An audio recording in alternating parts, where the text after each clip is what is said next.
Good evening. Thank you. Thank you very much.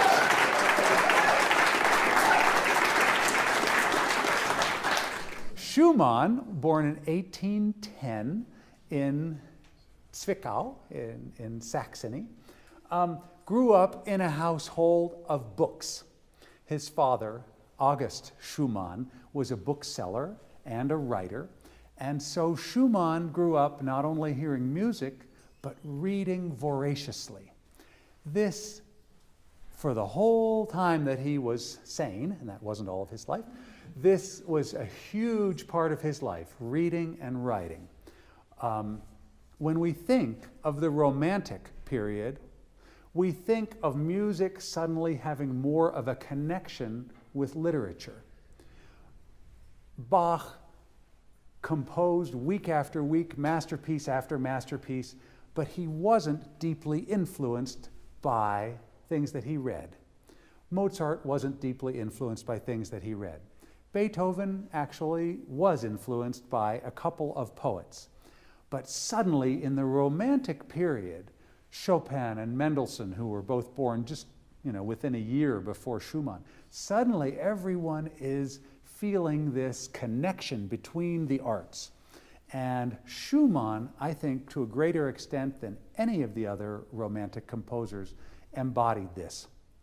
I skipped over Schubert. I'm not sure that Schubert read a whole lot. He obviously read poems because he wrote over 600 songs, so for all of those songs he had to find texts and poetry that appealed to him.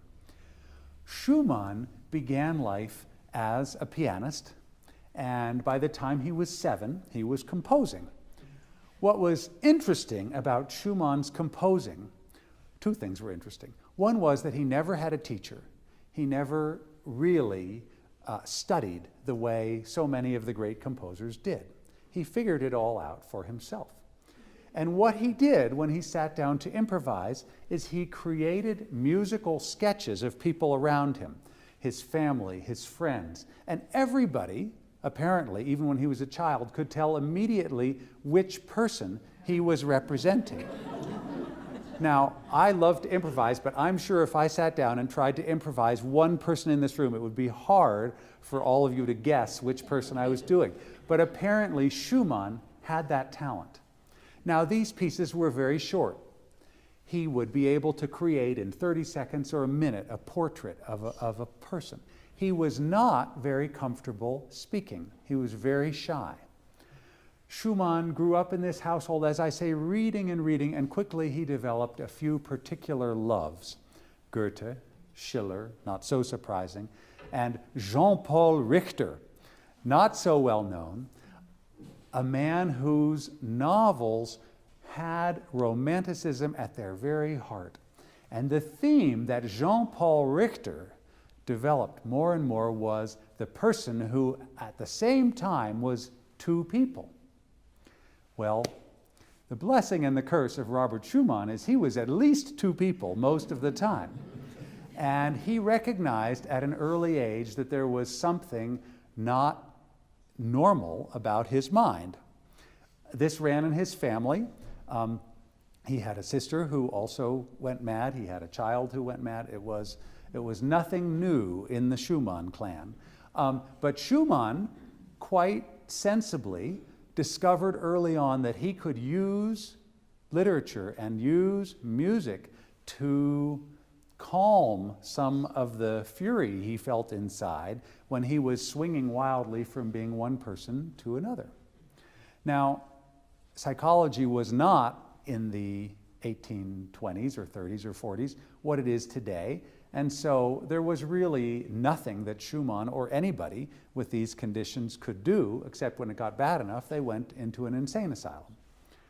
Schumann found a way to express these different personalities in music, and some psychologists who've written about Schumann have said that it's probably the best therapy that he could have had, certainly from what was available at the time. Schumann had two particular personalities that he spoke about a lot. He even gave them names. And when he would write, sometimes he would write as a dialogue between these two characters. He called them Florestan and Eusebius. Florestan was very outgoing and manic, and Eusebius was very thoughtful and introverted. Some psychologists have also said maybe Schumann had a bipolar disorder, probably, but that implies there were only two poles. And as I say, Schumann felt there were quite a few going on.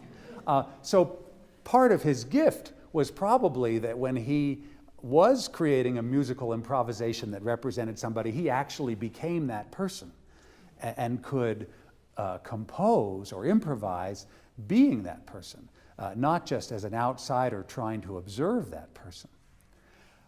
Schumann's father, unfortunately, died when Schumann was 16.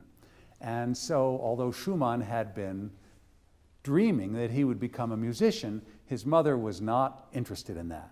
She remarried, and neither she nor his stepfather saw that there was much good in this mentally unstable child becoming an artist. And they pushed him towards law. He was very smart. He could do that. But he didn't have much interest in law. Anyway, they sent him to university in Leipzig. In Leipzig, where he did study law, he happened to hear some great performances. He heard Moscheles play the piano, and he heard Paganini play the violin. And he wrote to his mother and said, "This was the decisive moment in my life. As I have been trying to choose between law and music, now it is clear to me that I will be choosing music." So he didn't get much support from home for this. And he tried to earn some money starting a musical newspaper, the Neue Musikzeitschrift, Neue Zeitschrift für Musik, so the new periodical for music. And in this, he would write about all the music that he heard and all the composers that he heard. And he tended to be very generous. He would talk about the wonderful performance of composers that we don't even know today. William Sterndale Bennett had just come and given a piano recital, and it was marvelous. And so Schumann would write about William Sterndale Bennett. So all of these musicians that came to Leipzig became part of Schumann's magazine. And Schumann did earn some money, enough that he could take some piano lessons. He found a wonderful piano teacher whose name was Friedrich Wieck. And Mr. Wieck said, "I can make you into one of the greatest pianists in Europe within 3 years." Well, Mr. Wieck obviously had a very high opinion of himself. The proof was that he had a 9-year-old daughter named Clara. And boy, at 9, Clara could already play circles around everybody else in Leipzig. So Schumann moved in with Mr. Wieck and spent a year taking lessons all the time. And he did indeed become quite a fine pianist. And he published his Opus 1. When musicians write their compositions, once they write something they like well enough, they label it Opus 1. Opus is Latin for work. Okay, so this is work number 1 that's fit for the public. And his Opus 1 was actually commissioned by a woman, a countess, whose last name was Abegg, A-B-E-G-G. So Schumann started his piece, Opus 1, like this.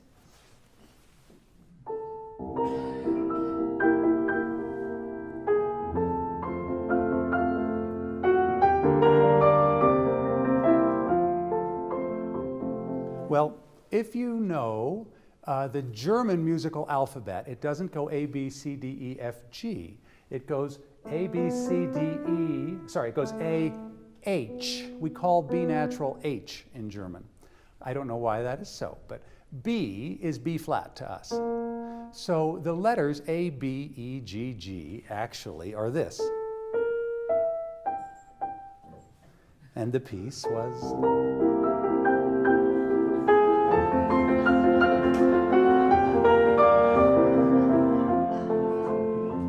And then when the tune comes back, he spells the name backwards. G, G, E, B, being B flat, A.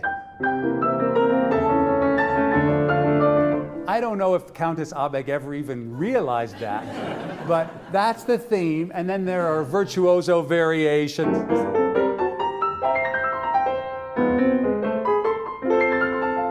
And Schumann writes this great virtuoso piece. It's very lighthearted and it's very impressive. It is romantic in some senses, but it really fits into the mold of the same virtuoso pieces that Hummel or Clementi or other composers were writing. But Opus 2, he rereads one of his favorite novels by Jean-Paul Richter. And he decides he's going to turn this into a piece that, instead of having variation form, which is a form that's been used for 100 years, he's going to create his own form. He's going to join together lots of tiny little sketches that each one represents a different character in the book, which you'll remember he does very skillfully. So it's called Papillon, which is French for butterflies.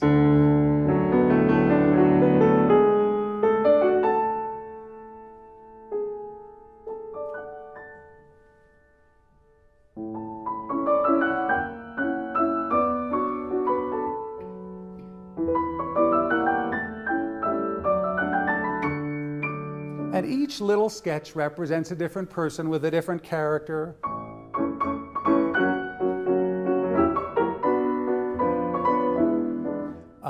What else is in there?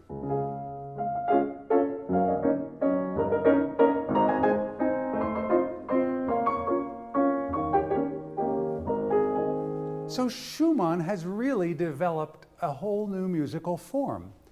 Tiny little sketches, dozens of them, that he strings together and that create the atmosphere, in this case, of a particular work of literature. Well, this was new, and not only are the pieces this way, but he begins in his piano pieces to name them. He gives them fanciful names. In the Night, Whims, Soaring, End of the Song, Dream Visions. Okay, now Chopin and Mendelssohn were also romantic composers, but they gave their pieces names like Scherzo, Ballade, you know. So Schumann was the first person to personalize these works, no longer calling them sonata or suite or anything like that, but actually using his literary background to name all of these pieces. So now a tragedy occurs. Schumann, who is quite an accomplished pianist himself, decides that the fourth finger on his right hand is too weak, and that if he listens to his teacher, Mr. Wieck, and puts it in a leather band, he will be able to strengthen it.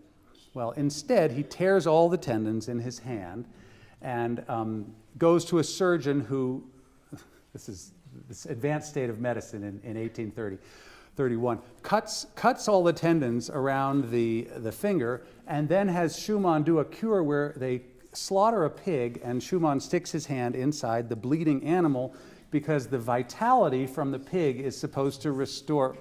Guess what? It didn't work.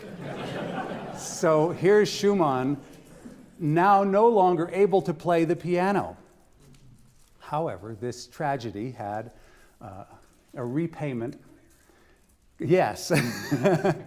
By now, little Clara Schumann, who is touring all over Europe, has turned into this beautiful 13-year-old, and she and Schumann are already madly in love. You remember, Schumann lived in the house for a while.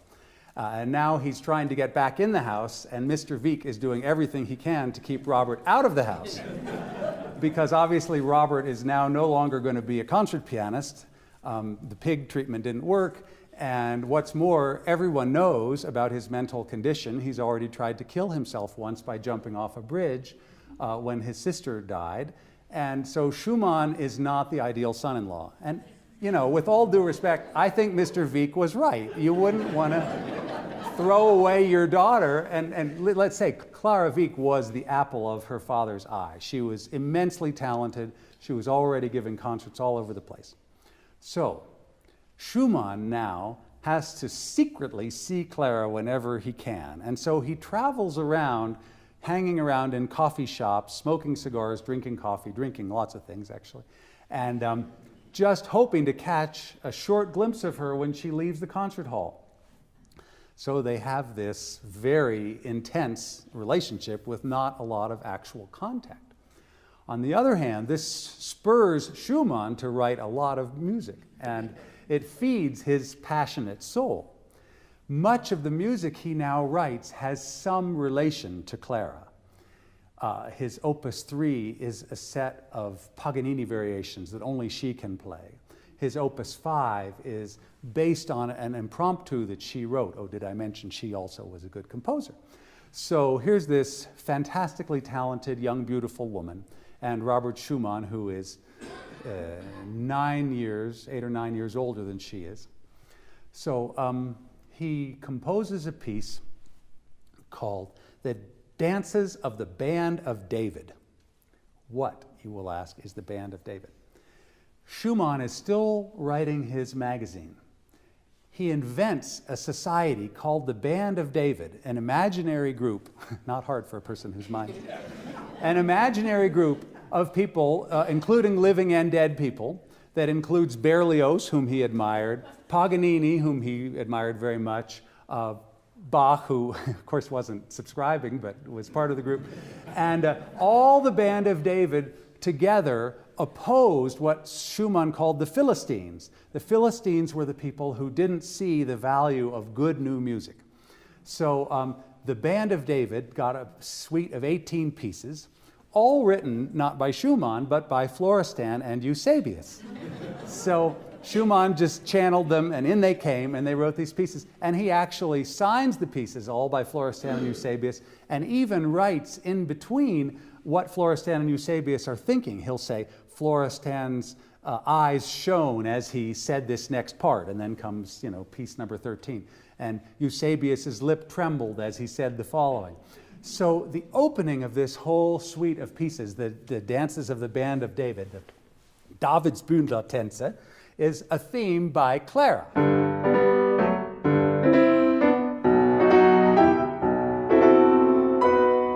And of course, Eusebius's pieces are very introverted, like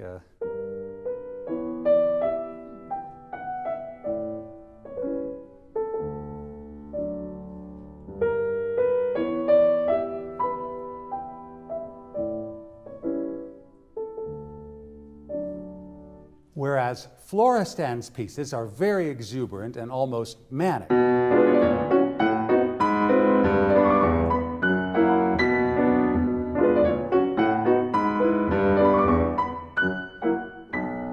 So both of these characters are writing for Schumann. And Schumann tries once again to approach Clara's father about the possibility of him marrying Clara. Well, the father makes it so clear to Schumann that this will never happen, that Schumann goes and finds another talented girl 9 years younger than he is, and gets engaged to her. So, oops, yeah. So now he has two 15-year-old girlfriends, and he writes a piece called The Carnival. Now, in Germany, during the time right before Lent begins, Carnival is when you can make love to anyone you want to and nobody asks any questions. So in this piece, he writes pieces to both girls. That's why it's Carnival, okay? So the one piece, he disguises them both. As you probably picked up from that trick with the A, B, E, G, G, Schumann likes secrets and things that are in the music but not stated explicitly.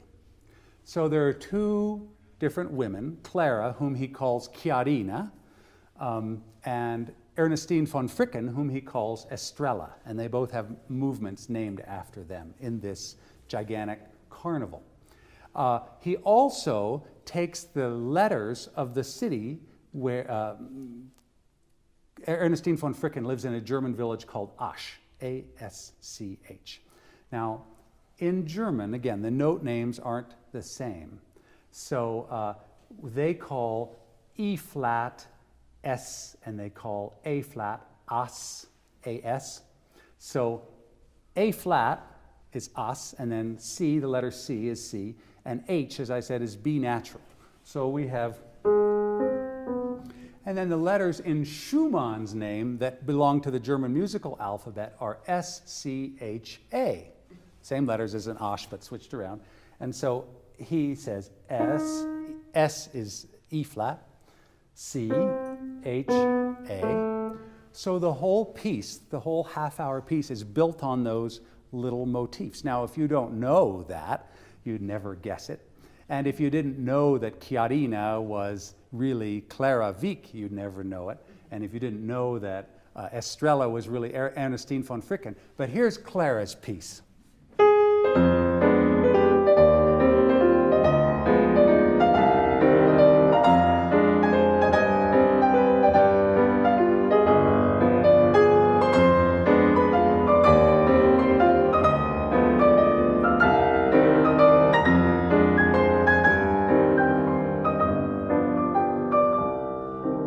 So Clara obviously was no shrinking violet.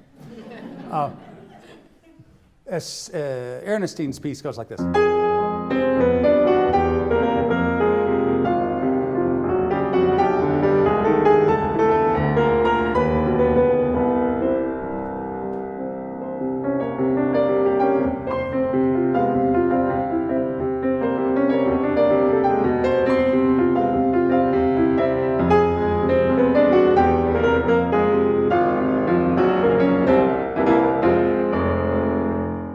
Not a man who was drawn to weak women. Okay. Chopin makes an appearance in the piece. Schumann paints a musical portrait of Chopin.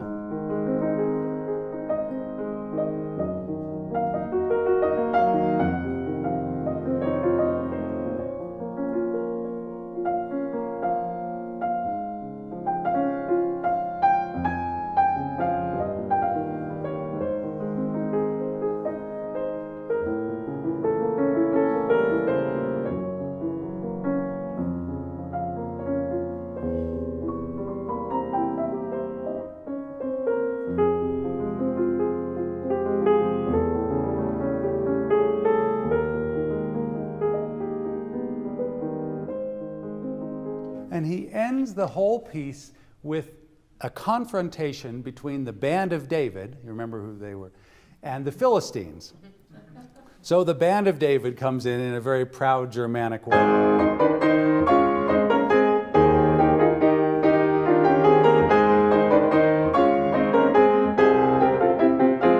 And they put the Philistines to flight, and we hear the frightened Philistines.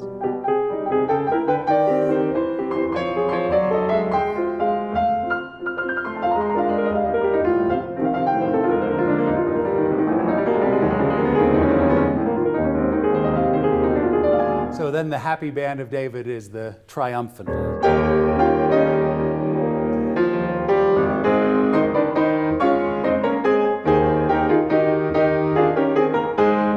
As someone pointed out, this happens in many musical situations where there's a conflict between good and evil. Evil usually gets the better music. This is no exception. So Schumann is beginning to become quite well known as a composer.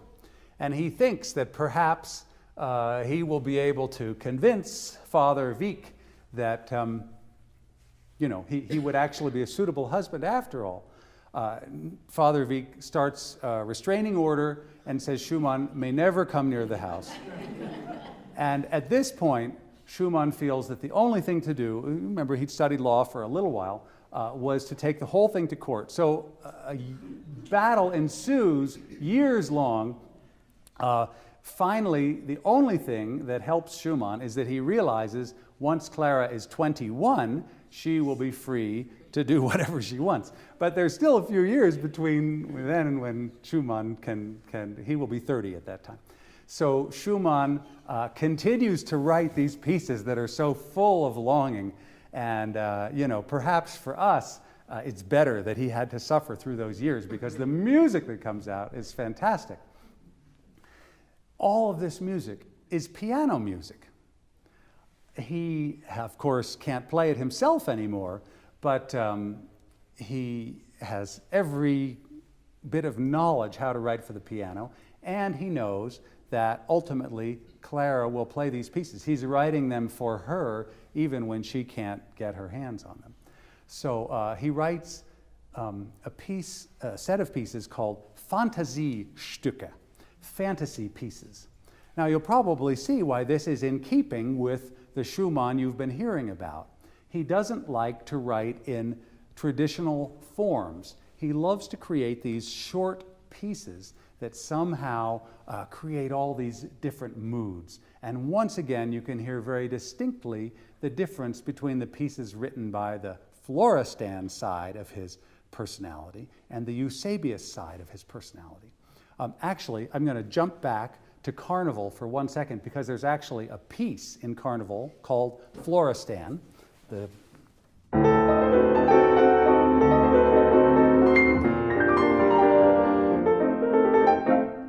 And there's actually a piece called Eusebius.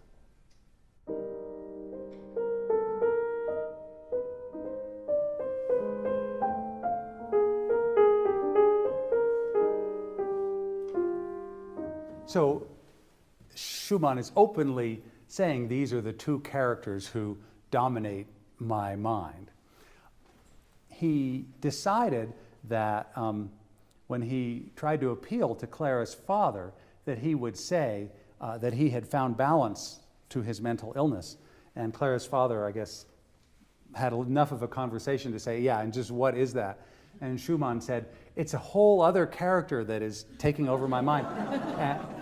And his name is Meister Raro, R-A-R-O, which is, Italian for rare. He says he has very rare judgment, but his name comes from the fact that if you put together the names Clara and Robert, the last two letters of Clara are A with the first two letters of Robert are. By this time, I think the door had been slammed in his face. So all of these characters in Schumann's mind find their outlet in these pieces. The Fantasiestücke. Then, you remember I told you there was this pianist he thought was so wonderful named William Sterndale Bennett, an Englishman. So Schumann tries to cozy up to Clara's father, who has written a little piece, which is not very good, and Schumann creates an incredible set of variations on this piece. The theme, Clara's father's theme, goes...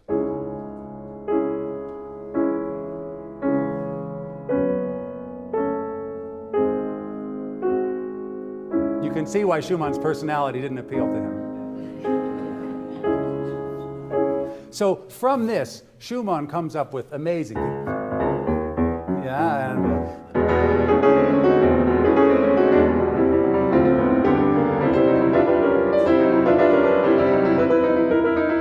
or Eusebius writes a few.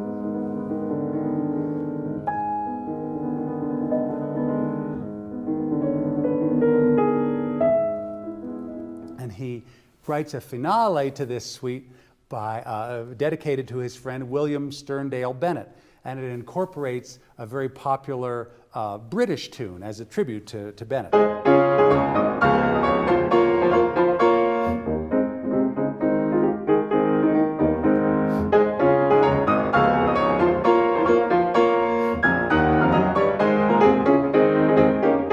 So this is called the Symphonic Etudes, because although it's a piece for piano, it imitates effects from the symphony orchestra.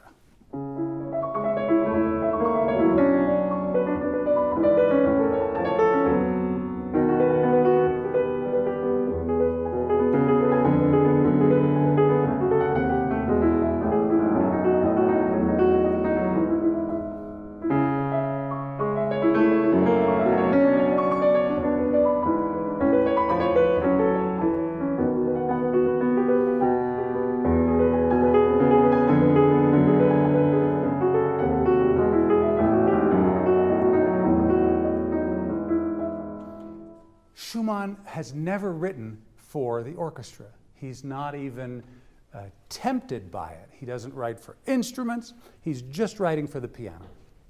But as the day of the 21st birthday of Clara draws near, with his connection with literature, he starts to write songs. He doesn't write, 10 songs or 24 songs. He writes 150 songs. And they're really good, too. So he takes his favorite poets. He takes Rilke, he takes Heinrich Heine, he takes Eichendorff, and I'll try to, I'm not a singer. This is from a song cycle called Dichterliebe that Heine wrote about a poet in love.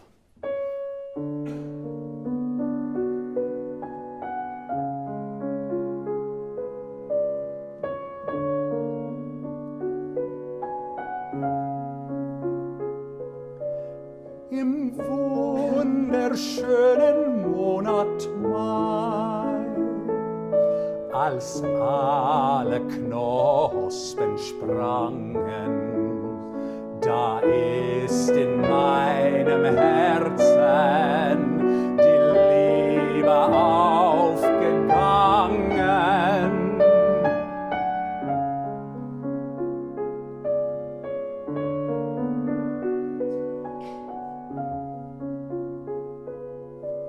Im wunderschönen Monat Mai, als alle Vögel sangen, da hab ich ihr verstanden, mein Sehnen und Verlangen.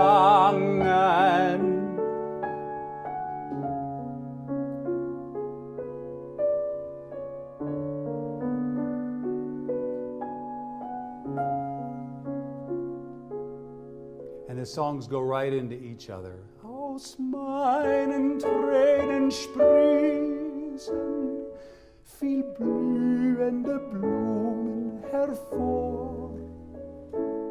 Eusebius is writing this one. And then Florestan writes one. Die Rose, die Lille, die Taube, die Sonne, die liebt dich einst einmal in Liebeswonne. So the two of them, the three of them, the four of them, who knows, write this song cycle. And it's fabulous. And he's meanwhile writing love songs to Clara, but also songs about the sorrow and the pain of not being able to be with her. There's a famous song called Widmung. Du meine Seele, I should have told you what those words meant. The song that I sang, in the wonderful month of May, when all the buds are just coming out, I began to love her. And in the wonderful month of May, when all the birds began to sing, I confessed my longing. So one of the themes of Romanticism, with a capital R, is nature. That we as humans connect with nature, with the rivers and the birds and the nightingales and the trees. And Schumann felt this so strongly. I think that so few of his songs don't make some reference to his connection, or he found poets that felt a connection with nature. So this other song I was just going to show you a little bit of. Du meine Seele, du mein Herz, du meine Warnung, du mein Schmerz, du meine Welt, in der ich lebe, mein Himmel, du, darein ich schwebe.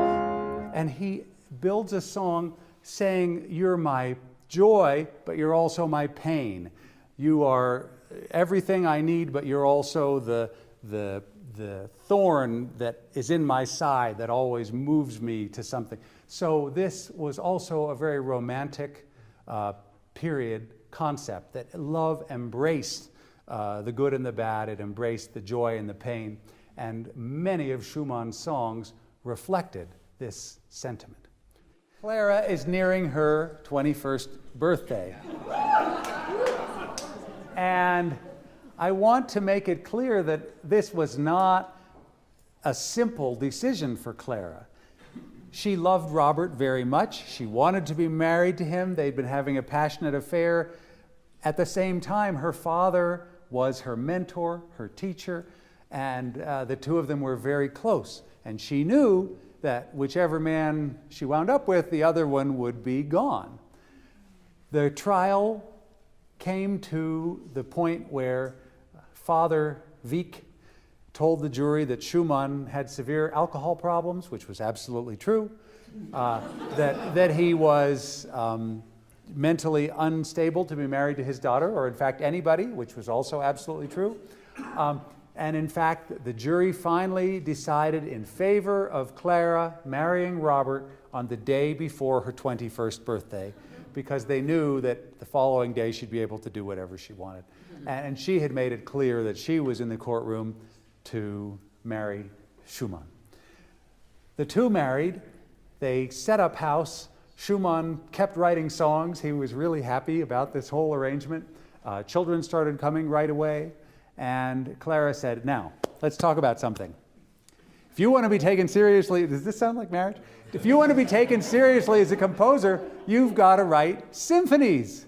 Not just piano pieces and songs, you've got to write symphonies like Beethoven and Mozart and Haydn. And Schumann said, fine. So he wrote a couple of symphonies just like that. And they were terrific. They were really great. So Schumann not only wrote symphonies, but then he wrote works for piano and orchestra, not just the famous piano concerto, but several pieces called Konzertstück, concert pieces. But you all know the concerto.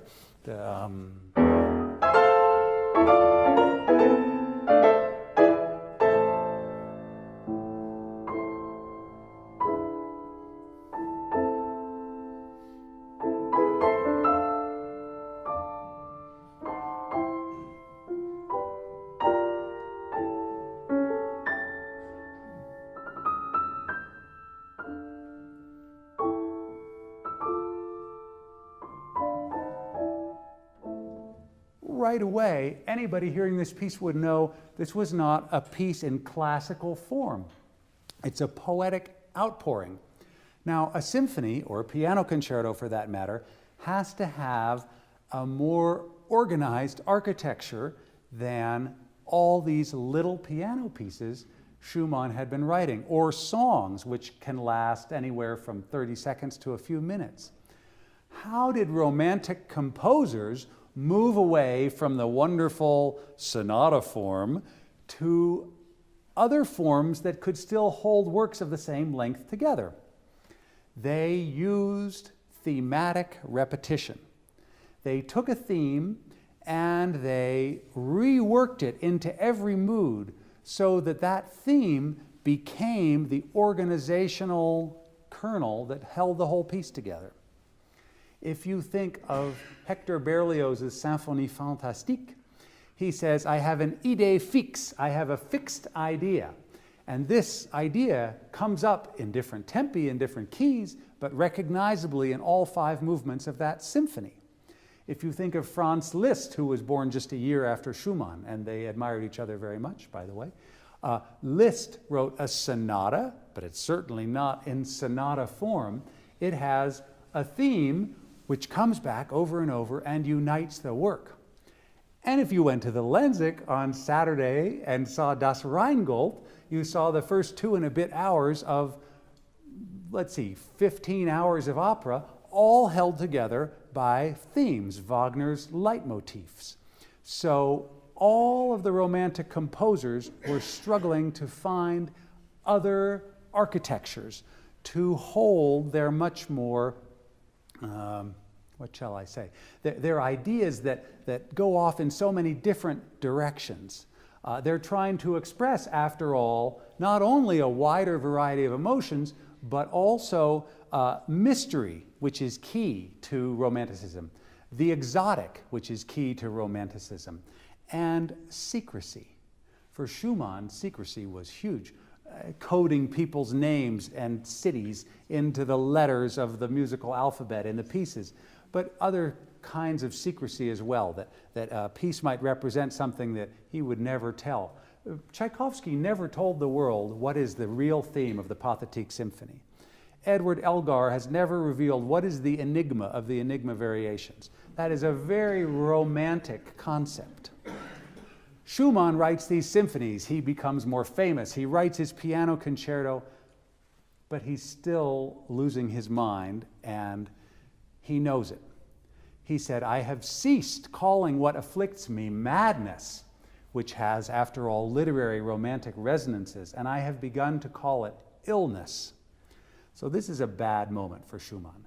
He realizes that to hold things together, he has to be very careful. And at a certain point in the marriage, after one of several suicide attempts, he says to Clara, I'm sorry, but for your safety and the children's safety, we are going to lock me into a room at night.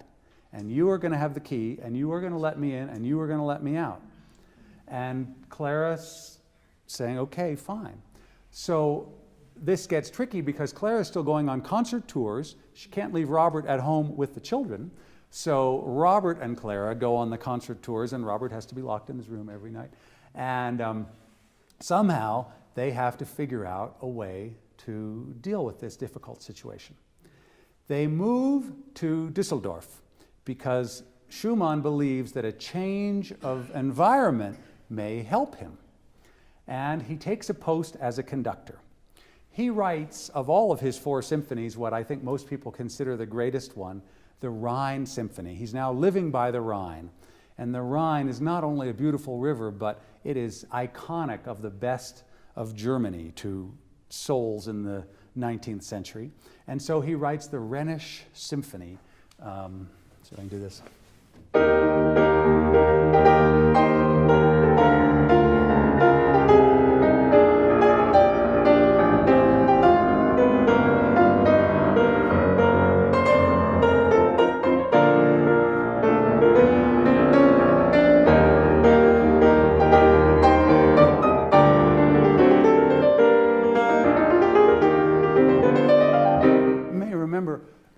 Christmases ago, we played this in the Lenzig. It was, I think, the first time anybody had ever played Schumann's Third Symphony here. Somebody asked me, why does Schumann not get the same popularity as other great composers? Schubert wrote great songs too, but are Schumann's songs weaker than Schubert's songs? No. Are Schumann's symphonies weaker than Brahms's symphonies? No. I'm not really sure, but I do think that Schumann is a great composer, not just a really good composer. And it's wonderful because there's so much music to discover because you don't get to hear it as often. So I hope that after tonight you'll look around for some Schumann. You'll almost never be disappointed. The conducting engagement in Düsseldorf did not turn out well. Schumann was becoming less and less able to control what he said. So I haven't read this exactly, but it sounds like a kind of Tourette's syndrome, that if somebody wasn't playing, Schumann would be abusive. He would even turn abusive to Clara sometimes. At this point, enter into the Schumann's life one Johannes Brahms, 22 years younger than Schumann.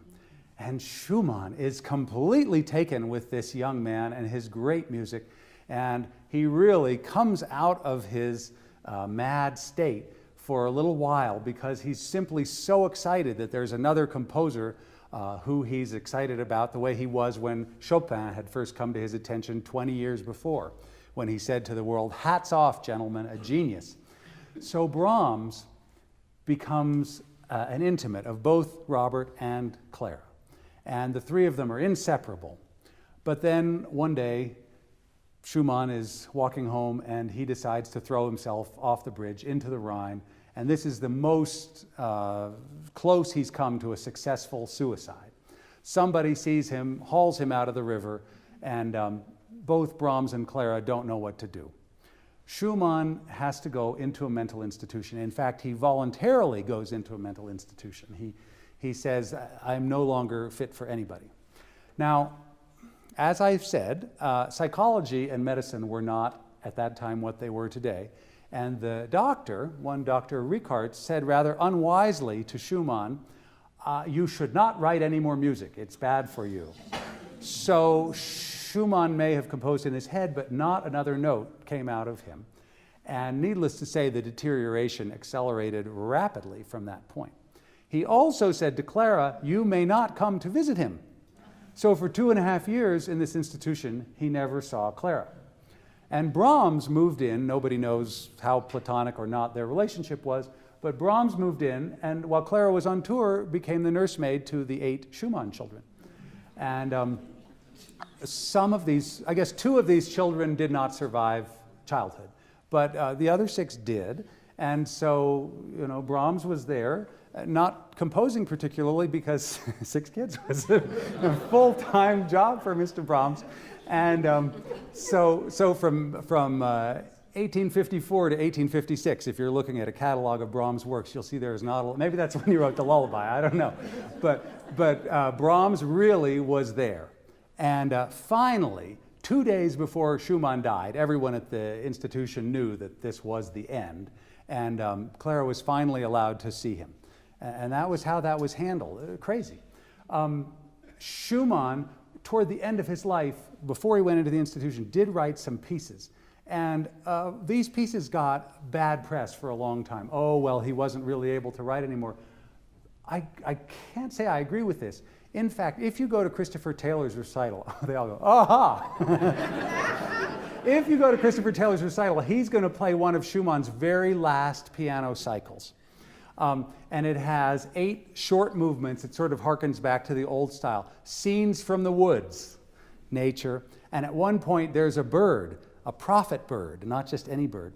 But this bird has some kind of mystical revelation to... It's fabulous. So go to that recital and hear more of what Schumann did just before he went in. Now, I'm always criticized because I give you a dozen little snippets of pieces. So I actually have a whole piece to play you. Imagine that. I'm going to play you a big piece by Schumann. And I just want to say 2 things about it. It's called Fantasy, which now that you know about Schumann will hardly surprise you. This one movement that I'm going to play, the first movement, goes through dozens of moods and characters, but he binds them together thematically so that instead of it being 10 little pieces, all the characters come together and have conversations. This piece was written before he was married to Clara, and it's called, very pointedly, Fantasy in C. Schumann didn't write in C very much, but we all know who C is, okay? And he writes a little motto from the poet Schlegel. Schlegel and Tieck translated all of Shakespeare into German. But Schlegel wrote his own poetry too. And he wrote a little 4-line motto. Durch alle Töne tönet im bunten Erdentraum ein leiser Ton gezogen für den, der heimlich lauschet. Through all the sounds of Earth's colored dream, there is a faint sound that is there for anybody who listens secretly. Okay, now that could be Schumann's life in a nutshell. So this is the first movement of Schumann's Fantasy in C.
There are 2 more movements. I'll play them for you another time.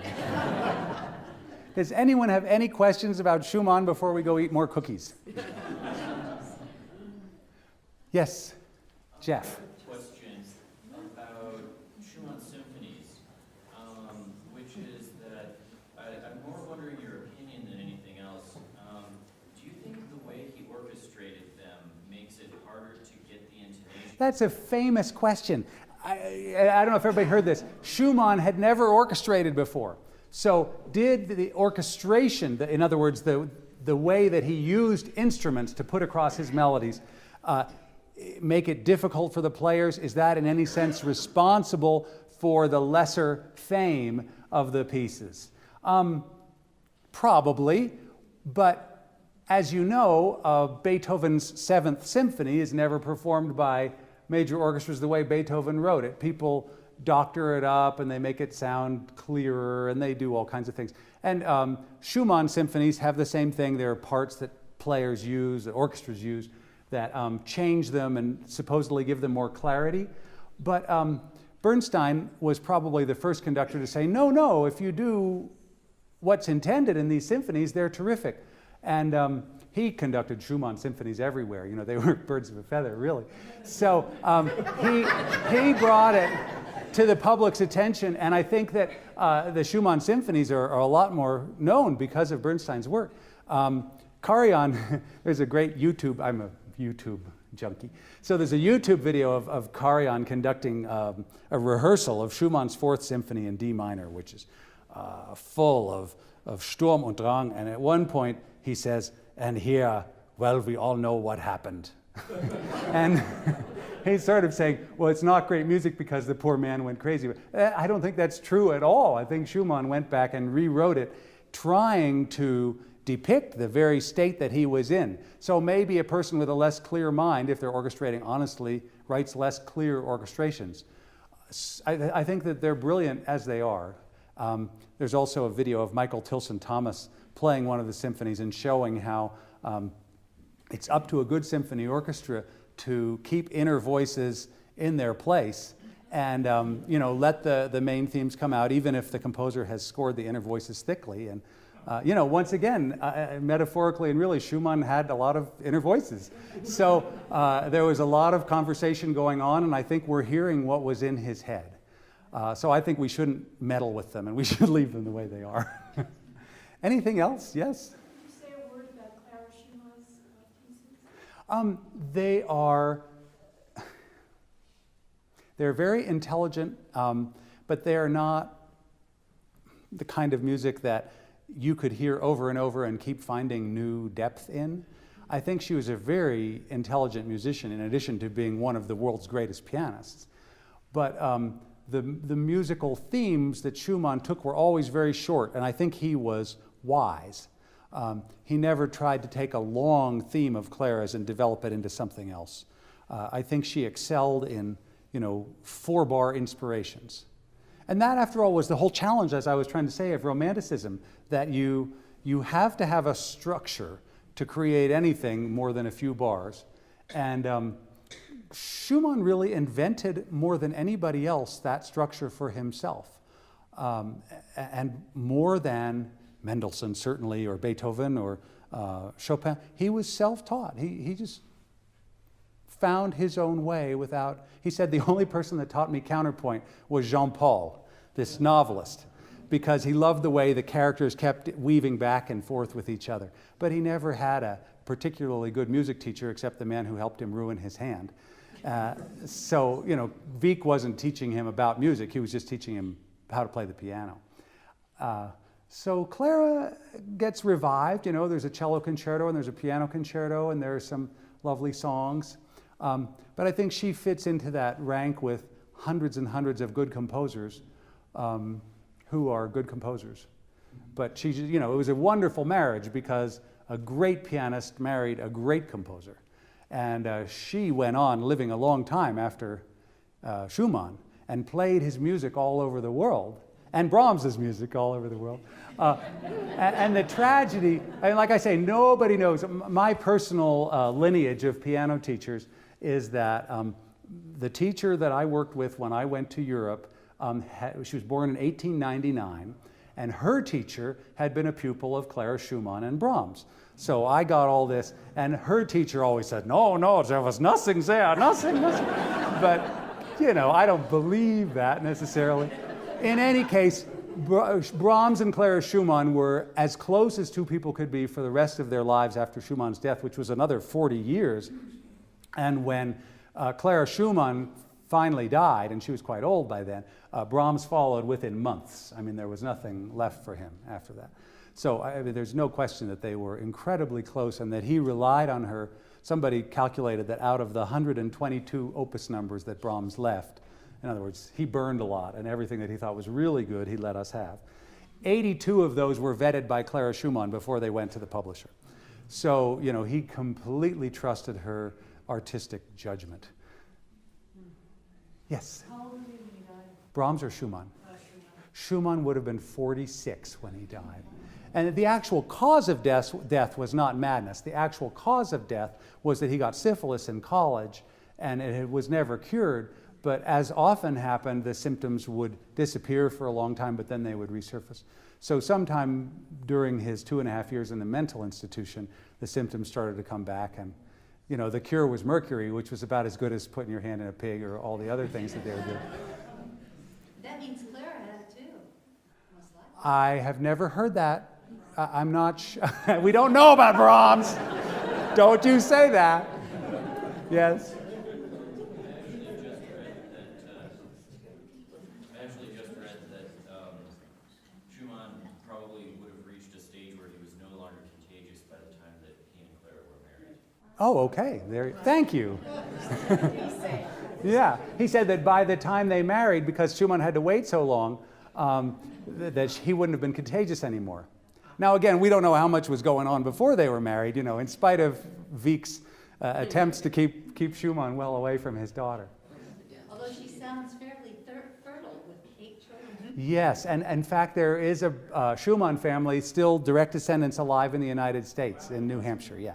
One of those kids didn't go crazy and didn't die and moved to the United States, and so there's a line of direct descendants who hopefully didn't get any of the congenital Schumann madness, yes. You didn't mention any of the Kinderzähne. I didn't, did I? So there are 13 beautiful pieces called Scenes from Childhood. And again, we hear Florestan and Eusebius both at work. I don't know if I can do any of this.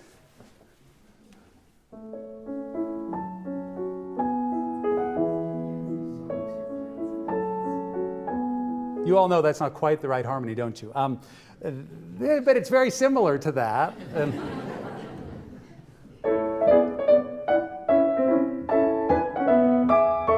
I think it's in this key. And then there's a piece that Lang Lang played as his first encore called Traumerei Daydreaming.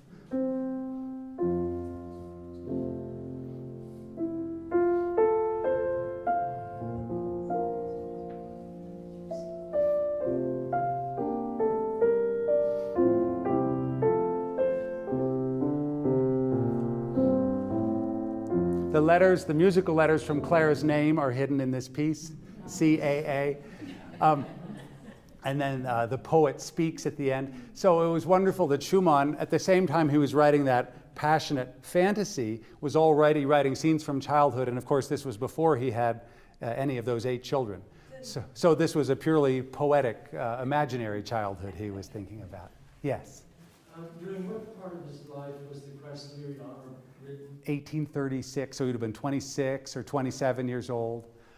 Kreisleriana is a work, another gigantic work like the Fantasy, in 8 separate movements based on this imaginary character, surprise, that E.T.A. Hoffmann created, Chrysler, not related to Chrysler, Fritz Chrysler, the violinist. So Chrysler has all these different moods and Schumann interprets them. So of course it's a perfect subject.